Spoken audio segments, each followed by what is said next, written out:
Hey my lovelies parathas, कैसे हैं आप लोग। आई होप आप सभी अच्छे होंगे, स्वस्थ होंगे और मेरे स्टोरी लाइन को एंजॉय कर रहे होंगे। तो जो कोई भी मेरे चैनल पे नए आ रहे हो, प्लीज़ मेरे चैनल को लाइक शेयर सब्सक्राइब करना मत भूलिएगा। और अगर आप लोगों को मेरी स्टोरी लाइन और उसके प्लॉट्स पसंद आते हैं तो प्लीज़ मुझे कमेंट्स करके अप्रिसिएट करना मत भूलिएगा। तो चलिए, my past life is so in future का नेक्स्ट हम आगे बढ़ते हैं। वो प्रिंसिपल विंग के डर से जो भी विंग कह रहा होता है वो सारे काम कर देता है। जैसे जैसे उसने कहा हुआ था वो सारे काम को वो कर चुका होता है। विंग का अपना काम हो जाने के बाद विंग वहां से अपने क्लासरूम के लिए चला जाता है और वो वहां बैठकर अपने मन में कहता है, हाँ एडमिशन तो करवा लिया मैंने अपने दोस्तों का, अब कुछ भी करके उन्हें यहाँ पर लाना है और इसके लिए मुझे कोई नई चाल चलनी होगी। और इसमें मेरी मदद कौन करेगा, कौन करेगा? हाँ, मेरी प्यारी सी सासू माँ। मैं अपने मदर इन लॉ से बोलने वाला हूँ। अब बस ये देखना है कि उन्हें अपने इशारों पे कैसे नचाना है। वो नाचनेंगी, हाँ, नूर की तरह ताथा थैया करेंगी। उन्हें नचाना जो है अपने इशारों पे। अब वो क्लास वास अटेंड करता है, नए दोस्तों को इम्प्लीमेंट करता है, कॉलेज घूमता है। सब कुछ करने के बाद वो चुपचाप से घर आ चुका था रात के टाइम। वांगजी जब घर आता है तो देखता है विंग बैठकर अपनी पढ़ाई कर रहा है। लेकिन जैसे ही विंग वांगजी को देखता है तो उसे एक प्यारी सी स्माइल पास करता और कहता है, मॉन्स्टर हबी, आप जाकर सावल ले लो, मैं तब तक आपके लिए अपने हाथों से कॉफी बना कर लाता हूँ। वांगजी विंग की बात सुनकर उसको शौकीन नजरे से देखने लगता है और अपने मन में कहता है, अब ये कौन सा कांड करने वाला है जो मुझसे ये प्यारी प्यारी बातें कर रहा है। जरूर जरूर इसके दिमाग में कुछ ना खुराफाती चल रहा है, मुझे पता लगाना ही पड़ेगा। वांगजी ये सब सोचते हुए बाथरूम में चला जाता है और वहीं विंग नीचे किचन में चला आता है कॉफी बनाने के लिए। वो कॉफी बना ही रहा होता है कि तभी उसके पीछे वांगजी की मॉम आकर खड़ी हो जाती है और विंग को टॉन्ट मारते हुए कहती है, चलो अच्छा लगा मुझे ये देखकर कि तुम्हारी औकात तो तुम्हें पता चल गई। वैसे वांगजी के लिए कॉफी बनाने आया तो मेरे लिए एक कप बना ही देना। विंग उसकी बात सुनकर उसकी तरफ देखने लगता है और कहता है, आपको कॉफी अगर पीनी है तो आप खुद के हाथों से बना लीजिए ना, या फिर किसी नौकर को बोल दीजिए बनाने के लिए। मैं आपका नौकर थोड़ी हूँ जो मैं आपके लिए कॉफी बना कर दूं। मैं यहाँ पर सिर्फ और सिर्फ अपने हस्बैंड के लिए कॉफी बनाने आया हूँ, ताकि आपके लिए। सासू माँ। वांगजी की मॉम विंग की बात सुनकर हंसने लगती और कहती है, अच्छा तो तुम यहाँ पे खुद को किंग समझ रहे हो? हाँ, कहीं का कहीं तुम किसी क्लैन के किंग आए हो, बताओ मुझे। तो विंग उसकी बातों का जवाब देते हुए कहता है, मैं यहाँ का खुद का किंग समझता नहीं हूँ, बल्कि मैं यहाँ का खुद किंग हूँ, समझिए आप।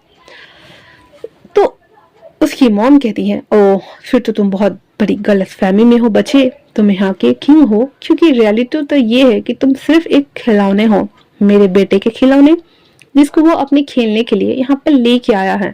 और जब उससे उसका मन भर जाएगा तब तुम्हें वो धक्के मार कर इस घर से बाहर निकालेगा। विंग उसकी बातें सुनकर हंसने लगता और कहता है, सच में? रियली? पर मुझे ऐसा नहीं लगता कि मैं उसके लिए एक सिर्फ खिलौना हूँ। मुझे तो ऐसा लगता है कि मैं उसके लिए उसकी पूरी दुनिया हूँ, जिसके लिए वो पूरी दुनिया भी तबाह कर सकता है। सासू मॉम। तो सासू मॉम कहती है, मैंने तुमसे कहा तो तुम बहुत बड़ी गलत फहमी में हो।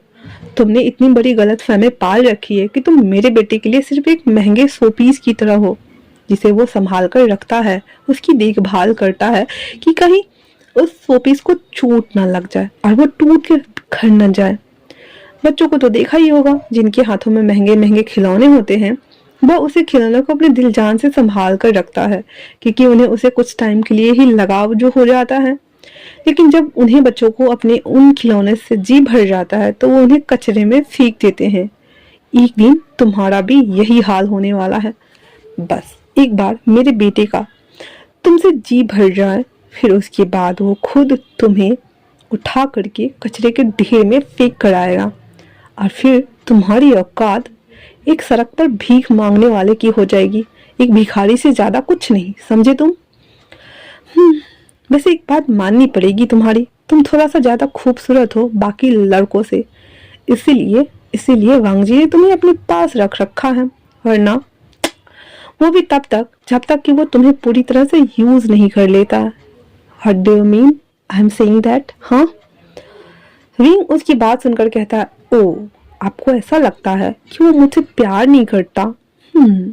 वो अपने पास मुझे सिर्फ अपने बेड पर बेड वार्मर बनाने के लिए रखा है। आई मीन कि मुझे मेरे साथ सेक्स करने के लिए, एज अ सेक्स टॉय।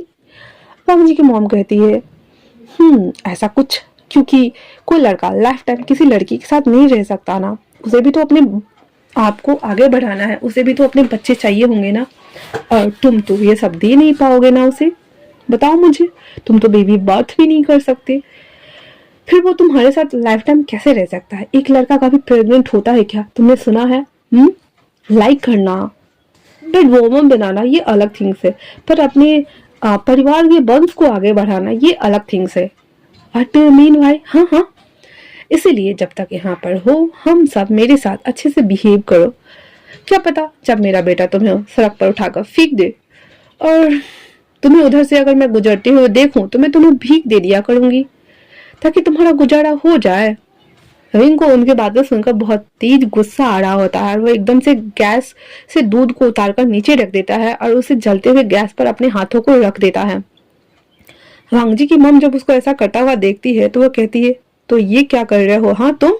वो इससे आगे कुछ कह पाती है उससे पहले विंग एकदम से चिल्लाने लगता है, कहता है, mom mom please please please please ऐसा मत करिए, मुझे दर्द हो रहा है mom, I am sorry mom, मुझसे मुझसे गलती हो गई, दोबारा मैं ऐसा कभी नहीं करूंगा मॉम मॉम मॉम, प्लीज मुझे माफ कर दीजिए। हाँ मेरे हाथ जल गए, हाँ मेरे हाथ जल गए मॉम, प्लीज प्लीज प्लीज मेरे हाथ छोड़ दीजिए। वांग जी की मॉम जो विंग को ऐसे चिल्लाता हुआ देखकर एकदम शॉक हो जाती है। उन्हें तो समझ ही नहीं आ रहा होता यहाँ क्या हो रहा है भाई। वो उससे पहले कि कुछ समझ पाती, उससे पहले ही वहां पे वांग जी, अंकल कुरैन और वांग जी का ब्रदर सीचन आ जाता है। जब वांग जी की मॉम उन सबको भागता हुआ किचन में आते हुए देखते हैं तो उनका ध्यान भी उन सब की तरफ चला जाता है और इसी का फायदा उठाकर भी उसके हाथों को पकड़कर अपने हाथों पर रख देता है। और जब वांग जी किचन के अंदर आता है तो इन सारे नज़ारों को देखकर एकदम गुस्से से आग बबूला हो जाता है, क्योंकि विंग का हाथ जलते हुए गैस पर होता है और वांग जी की मॉम उसके हाथों को पकड़ा हुआ होता है। उन्हें देखकर ऐसा लग रहा होता है जैसे वांग जी की मॉम गुस्से से विंग के हाथों को पकड़कर जलते हुए चूल्हे पर रख दिया हुआ है। वांग जी दौड़ते हुए उन दोनों के पास आता है और तुरंत विंग के हाथों पर से अपनी मॉम का हाथ हटाता है और फिर अपनी मॉम पर चिल्लाते हुए कहता है, आपकी हिम्मत कैसे हुई विंग के साथ ऐसा करने की? हाँ। वांग जी की मॉम खुद शौक में होती है कि उनका हाथ विंग के हाथों पे कब चला गया भाई। और जब वो वांग जी को ऐसे चिल्लाते हुए देखती है तो वो और भी ज्यादा डर जाती है। फिर हकलाते हुए कहती है, मैंने कुछ नहीं किया, सब इस लड़के ने किया है। वांग जी मेरी बात सुनो, ठीक है ना? वांग जी विंग के हाथों को एकदम से छोड़ देता है और अपनी मॉम की तरफ अपने कदमों को बढ़ाने लगता है और अपने कोल वॉइस में कहता है, अच्छा सच में आपने कुछ नहीं किया, ठीक है मैं मान लेता हूँ एक पल के लिए। फिर आपके हाथों ने उसके हाथों को क्यों पकड़ा हुआ था मॉम?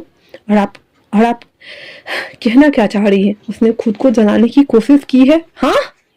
वांग जी की बात सुनकर उसकी मॉम कहती है, वांग जी देखो ये उस लड़के की चाल है, मैं सच कह रही हूँ, मैं सच कह रही हूँ, मेरी बात का यकीन करो, मैंने सच में कुछ नहीं किया है, सब कुछ उसने खुद किया है, सच में खुद को खुद से ही जलाया है, मैं सच बोल रही हूँ, सुनो मेरी बात सुनो।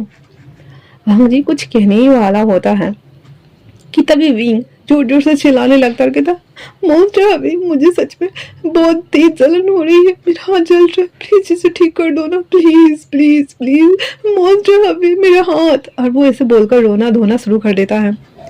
वांग जी अपनी मोम को घूर कर देखता और कहता है, मैं आपको तो बाद में देखता हूँ, आज आप मुझसे नहीं बचने वाली हैं। और फिर वो विंग के पास जाकर उसकी एकदम से अपने गोद में उठा लेता है और वहां से लेकर बाहर जाने लगता है। और वहीं विंग वांग जी की गोद में अपना सर पीछे करके उसकी मॉम की तरफ देखकर एक डेविल स्माइल पास कर देता है, जैसे कह रहा हो, देख लिया मेरी औकात क्या है। थोड़ी देर बाद वांग जी की मॉम ऊपर सीढ़ियों से अपने रूम में जा रही होती है और वहीं ऊपर लास्ट वाली सीढ़ी पर वांग जी एक किनारे पर बैठा हुआ होता है और उन्हें ही वो घूर कर देख रहा होता है। वो इस तरह से बैठा हुआ होता है कि वो किसी को भी दिखाई नहीं दे रहा होता है। वांग जी की मॉम सही से सीढ़ी पार करते हुए जैसे ही ऊपर वाली सीढ़ी पर अपना पैर रखने वाली होती है, वैसे ही वांग जी अपना पैर उनके पैर के आगे कर देता है, जिससे उसका पैर उनके पैर में फंस जाता है और वो मुंह के बल डर के मारे चीख निकल जाती है। लेकिन वो जैसे ही गिरने वाली होती है वैसे ही वांग जी उसके एक हाथ को अपने एक हाथ से पकड़ लेता है। वांग जी की मॉम डर के मारे हार्ट बीट बढ़ जाती है और वो अपनी डरी भरी नजरों के साथ में वांग जी को देखने लगती है और कहती है, वो वांग जी तुम यहाँ। वांग जी उनके एक हाथों को वैसे ही होल्ड किए हुए कहती हैं, मॉम आपके पैर लड़खड़ा रहे हैं, वैसे आप कहाँ जा रही हैं? हाँ। वो अपने डर पर किसी तरह से काबू पाते हुए कहती, कुछ नहीं बेटा, मैं तो बस अपने रूम में जा रही थी आराम करने के लिए, क्या कोई काम था तो मुझे बताओ, मैं कर देती हूँ ना, बोलो। वांग जी उनकी बात सुनकर एकदम से खड़ा हो जाता है और उनके एक साइड में अपने एक हाथ को रख देता और कहता है, why do you hurt me mom? हाँ, जिन लोगों से मैं अपनी जिंदगी में सबसे ज्यादा प्यार करता हूँ आप उन्हें चोट पहुंचा रही हैं, आप मुझे हर्ट कर रही हैं मॉम, व्हाई? वांग जी की मॉम उसके इस सवाल को सुनकर शॉक हो जाती है और कहती है, नहीं बेटा, मैं ऐसा कुछ कुछ नहीं कर रही हूँ, मैं तो तुम्हें प्यार करती हूँ ना, बहुत सारा प्यार, फिर मैं तुम्हें हर्ट क्यों करूँगी, तुम तो मेरे बेटे हो ना। वांग जी कहता है, लेकिन लेकिन आपने उसे हर्ट किया ना मॉम, आप ऐसा कैसे कर सकती हैं? आपको पता है ना, जब कोई उसे छोड़ना चाहता है तो मुझे गुस्सा आता है, उसके बाद भी आपने ऐसा किया, अब मुझे आपको भी पनिश करना पड़ेगा, आपने गलती की है। इतना बोलने के साथ ही वो उनको वहां से एक कदम से धक्का मार देता है, जिससे वो चीखते हुए सीढ़ियों से होते हुए सीधे नीचे हॉल में जा गिरती है। वो नीचे गिर करके दर्द से तड़पने लगती है। वहीं वांग जी आराम से नीचे आता है और उसके पास आकर धीरे से बैठ जाता है और फिर कहता है, अगर आप अपने गुस्से पर कंट्रोल करती तो ये सब नहीं होता। फिर वो उनके पास ही लेट जाता और आगे कहता है, मॉम क्यों करती हैं आप ऐसा? हाँ, क्यों क्यों कभी आप अपने बेटे के साथ नहीं देती? आपको ऐसा नहीं करना चाहिए था मॉम। अब क्यों हमेशा मेरे कॉटन कैंडी को चोट पहुंचाने की कोशिश करती है? आपको पता है ना, आपको पता है ना मॉम। और फिर वो पलट कर उनकी ओर देखता है और कहता है, वो मेरे लिए क्या है, फिर भी आपने ऐसा किया, वाई मॉम वाई? क्या आपको अपने बेटी को दर्द में देखकर सुकून मिलता है? आपको पता है ना, उसे दर्द में देखकर मुझे दर्द होता है मॉम, यहाँ यहाँ बहुत ज्यादा पेन होता है, इट्स हर्टिंग। फिर आप उसे दर्द क्यों देती हैं? हाँ, क्या चाहता हूँ मैं? सिर्फ यही ना कि हमारी एक हैप्पी फैमिली हो, जहाँ मेरी मॉम हो, अंकल हो, कॉटन कैंडी हो। लेकिन आप कभी भी मेरा साथ नहीं देती। क्या बोलेंगे दुनिया वाले? यही बोलेंगे ना कि बेटा खराब था। क्या वो यकीन करेंगे इस सच्चाई पर कि बेटा खराब नहीं बल्कि माँ खराब है? पता है आपको, मुझे आप पर बहुत गुस्सा आ रहा है मॉम। मेरा मन कर रहा है मैं आपको जान से मार दूं, लेकिन मैं मान नहीं सकता ना, क्योंकि आप मेरी मॉम हो ना। लेकिन मैं आपको ऐसे छोड़ भी नहीं सकता, क्योंकि आपने गलती की है और हर गलती की सजा होती है। मैं आपको कौन सी सजा दूं मॉम? प्लीज टेल मी, क्या दूं? किस तरह की सजा दूं? वांग जी की मॉम दर्द से तड़पते हुए कहती है, वांग जी बेटा please help me mom please.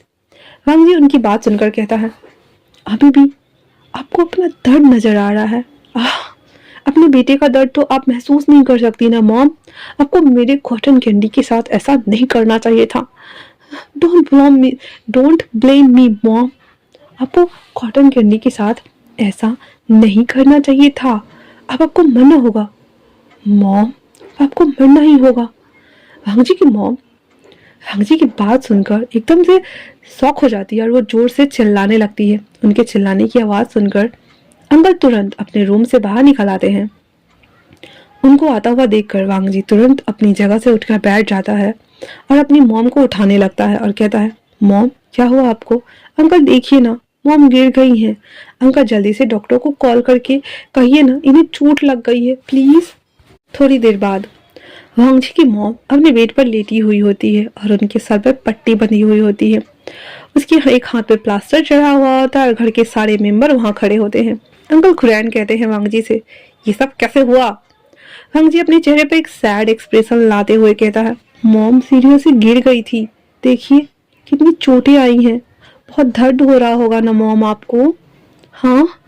तभी अंकल कुरैन कहते हैं, लेकिन सीढ़ियों से नीचे कैसे गिर गई?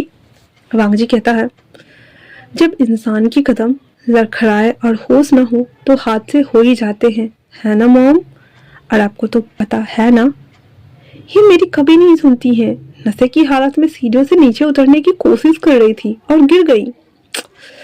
फिर वो अपने हाथों को पकड़ लेता है और उनके हाथों को दबाते हुए कहता है, मॉम आप हमेशा ऐसा क्यों करती हैं? हाँ, मानता हूँ कि इंसान अपनी आदतों को बदल नहीं सकता, लेकिन कम से कम इन्हें टाइम टू टाइम अपनी दवाई तो खानी चाहिए थी ना, ताकि उन्हें इस तरह परेशान नहीं होना चाहिए, इनको टेंशन नहीं लेना चाहिए ना।